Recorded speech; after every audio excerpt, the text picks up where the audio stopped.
نحمده ونصلي على رسوله الكريم أما بعد أعوذ بالله من الشيطان الرجيم بسم الله الرحمن الرحيم أن اشكروا لي ولوالدي القرآن صدق الله العظيم যাবতীয় উপাসনা আরাধনা স্তোত্র প্রশংসা বিশ্বনির্মাতার প্রতি নিবেদিত হোক, যিনি মহিয়ান বরিয়ান সর্বশক্তিমান, যিনি অনন্ত অসীম দয়ালু কৃতদান, সমস্ত সৃষ্টি জীব যার করে গুণগান, যার বিনা অনুমতিতে চন্দ্র সূর্য তরকারি উদিত হয় না, অস্তও যায় না। ভক্তি ও ভালোবাসার সহিত করে তার প্রশংসা হামদ ও সালাত সকলে সবেত কণ্ঠে বলি আলহামদুলিল্লাহ।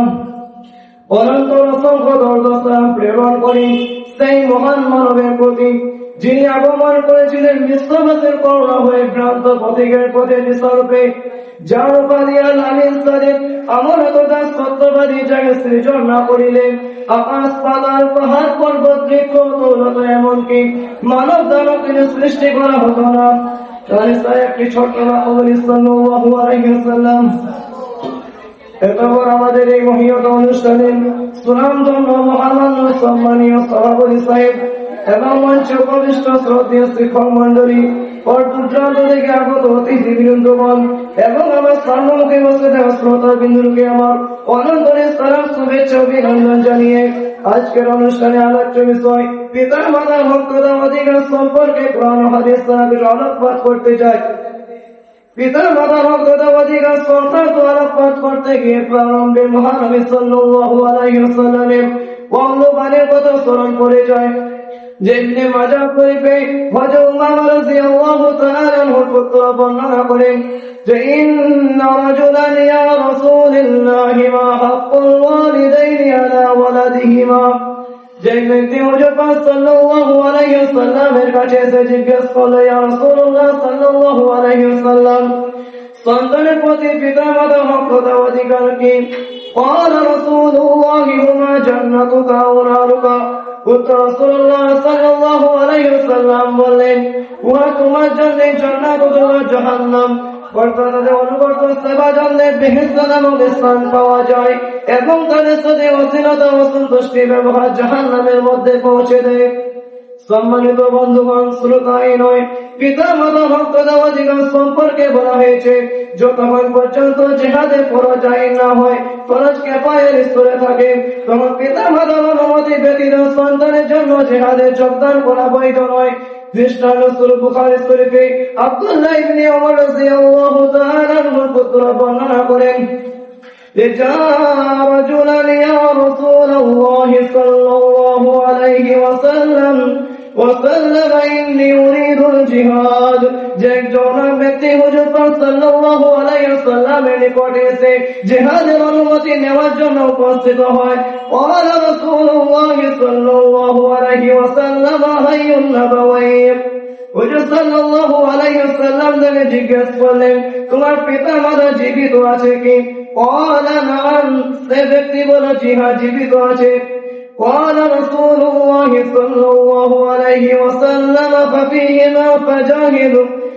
রাসূলুল্লাহ সাল্লাল্লাহু আলাইহি ওয়াসাল্লাম বললেন, তাহলে তুমি যাও এবং তাদের খিদমতে বা সেবা জন্যে আত্মনিয়োগ করে জিহাদ করো, তাদের সেবা জন্যের মাধ্যমে তুমি জিহাদের সওয়াব পাইয়া থাকবে।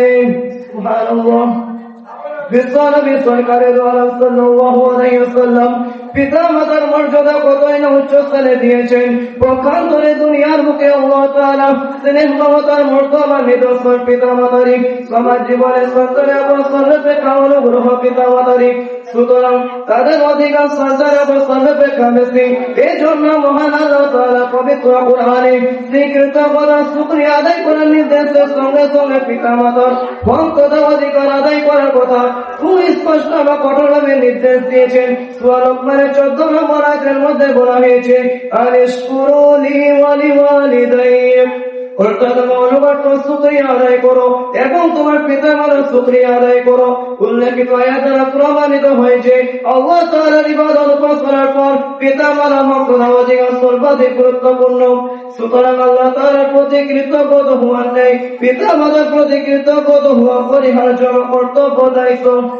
সম্মানিত বন্ধুগণ, মুসলিম শরীফে হাদিসটি এর পক্ষে সাক্ষী দেয় যে নবী হুরায়রা রাদিয়াল্লাহু তাআলা আনহু قال رسول الله صلى الله عليه وسلم যে হযরত আবু হুরায়রা রাদিয়াল্লাহু তাআলা আনহু থেকে বর্ণিত আছে যে রাসূলুল্লাহ সাল্লাল্লাহু আলাইহি ওয়াসাল্লাম বলেছেন রাগিমা আনফুক ওই ব্যক্তি হতভাগ্য লাঞ্ছিত অবস্থাহ কিলা ইয়া মান রাসূলুল্লাহ হুজুর সাল্লাল্লাহু আলাইহি ওয়াসাল্লামকে জিজ্ঞাসা করা হলো কে এমন ওই ব্যক্তি যে হতভাগ্য লাঞ্ছিত অবস্থা قال رسول الله صلى الله عليه وسلم من أدرك والديه يرد الكبر أو أحدهما ثم لم يدخل الجنة قلت رسول الله صلى الله عليه وسلم বললেন ওই ব্যক্তি হতভাগ্য লাঞ্ছিত অবস্থা যে পিতা মাতার উভয় দুজনের মধ্যে কাউকে বৃদ্ধ অবস্থায় পেল এবং তাদের সেবা জন্য পরিচর্যা ও সন্তুষ্টি লাভ করে